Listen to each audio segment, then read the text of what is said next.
I had this idea it might be interesting to make a video or make individual videos about pieces that everybody plays, or really from my own personal practice perspective. So say I'll take one of the classics like the Mozart G major Concerto first movement.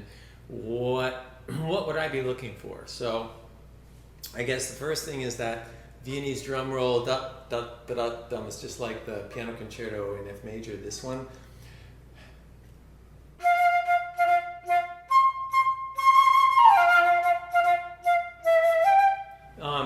Arguably, the maestoso tempo for the flute concerto would make it slightly different, but it's basically the same idea. So rather than a heavy G, which is what I generally hear, I think it's not really about that. It's about the escape to the high D. So something like this.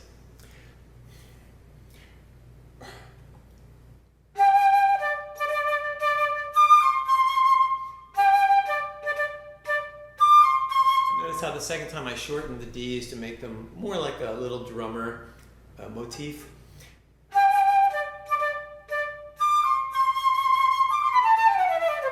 Then notice how I'm going from the C to the D at the top. I'm connecting the two ideas with that long C.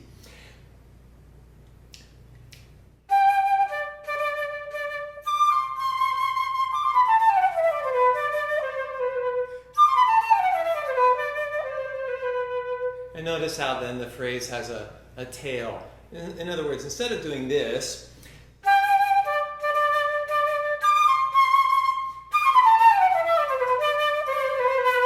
so I'm not even getting into any of the physical stuff, I'm just getting into the musical ideas here.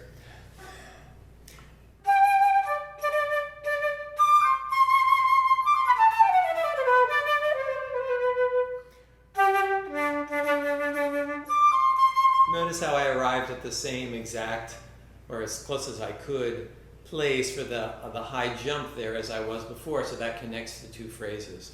So again, from the beginning, I'm talking about that.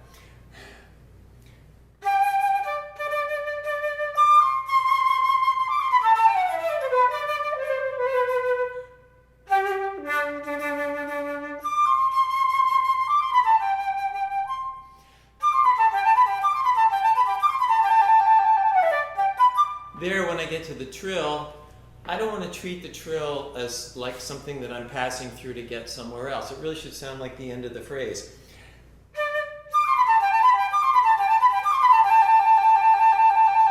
So,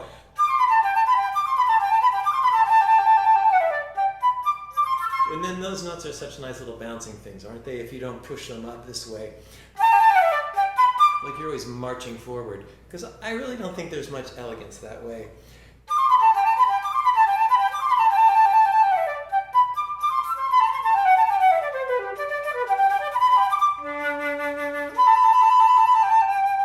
And then this is a technical thing. How am I going to arrive at that low D without socking it? I'm going to have to make sure that I'm playing on the pressure system that I've already built beforehand at the high D, so I'm not changing everything by, say, blowing down, using my neck, using my ribs, using my tongue.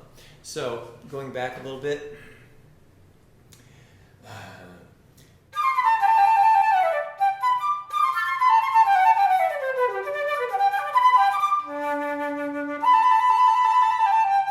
Same thing there. When I go to that trill, a lot of people tend to bear down on a trill because they feel like their fingers, or their trill isn't fast enough, so they use their downward pressure in the tongue, collarbone, back ribs, hand, everything to push the trill faster. I avoid that.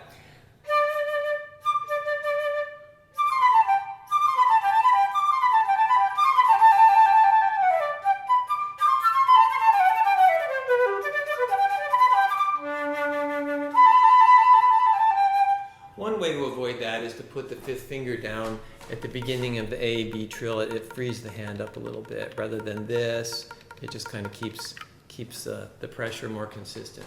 Then we've got the next phrase, which is an opposite kind of has an opposite character. It's not as martial. So we go from here.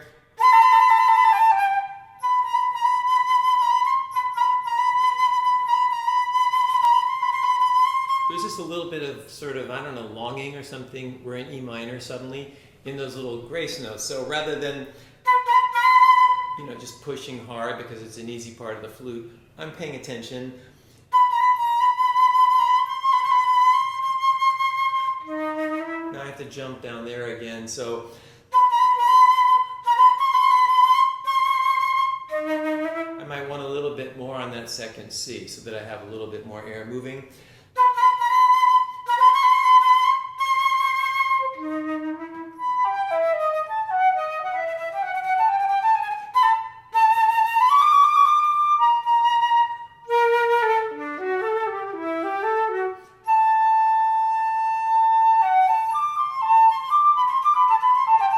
That's a nice surprise. It's suddenly like, something very lightweight floating out of a tree. If I don't march down. So anyway, you've heard me use the word march. I just think this movement can be just so marchy. It gets very boring. It can be very boring on the flute. So I think I look for elegance in the movement.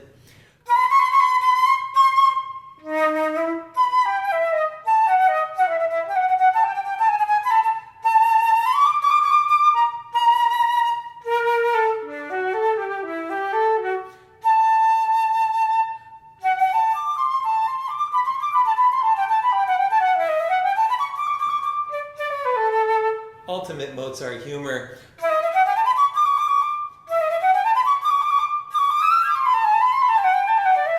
Same idea.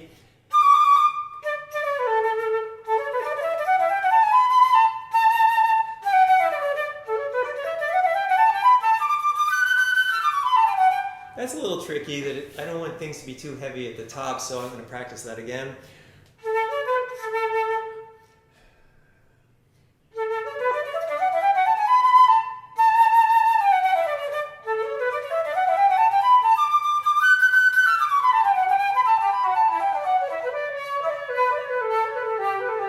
Again, not grinding them out, but you listen, I brought these notes.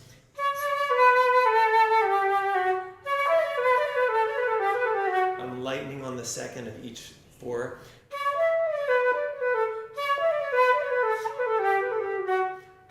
So rather than hammering the first note,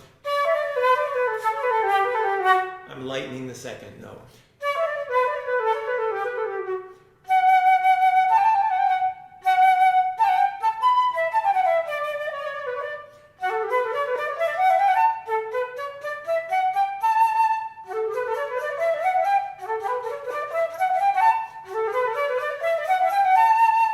So,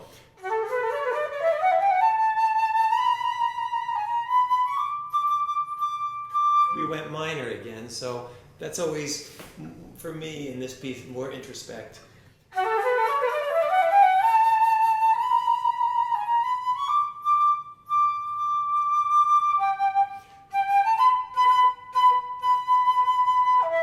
There, it's interesting to try to make that B to E without gripping my forearms the way I just did, so I would practice it again. See.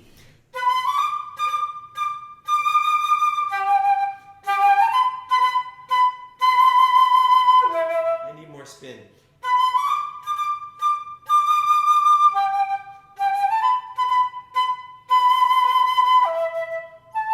So what I mean by that is I'm paying attention to what air is left in my mouth, when I finish, and try to match that to how I start the next phrase.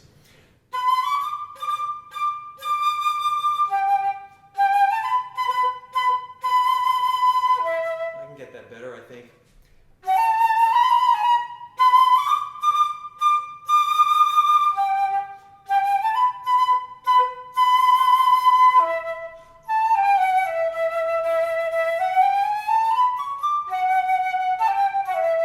So that continues, that phrase, in the orchestra. So I don't like pushing toward the top. It just sounds like it's forced. I think the phrase is divided between the soloist and the orchestra.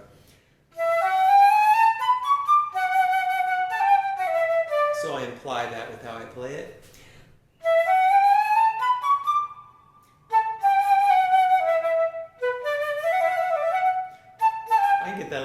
the trill.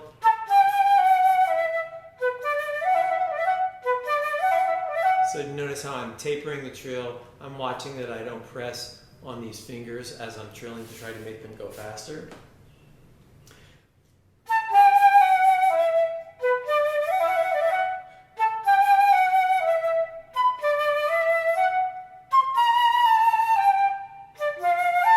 That's the kind of phrase that benefits from being played in a series of different keys, because then you can understand my approach to that is based on the technical demands or the musical demands. And if it's easier in other keys, then I realize it's a technical problem. It's not a musical problem. I'm glad I don't have to do that. That would be easier.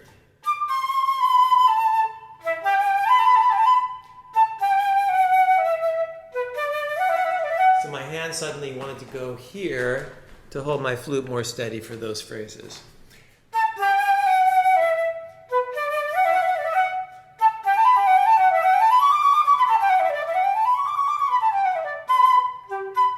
That B is a surprise.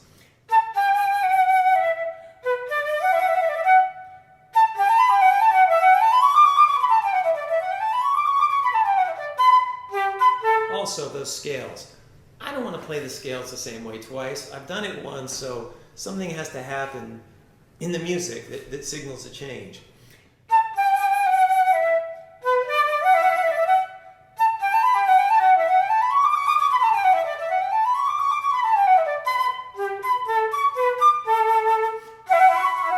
There, it sounds like we're going to cadence in D major, but instead we get that little F sharp 7th chord that interrupts the action. So I want that to show in the denouement of my trill.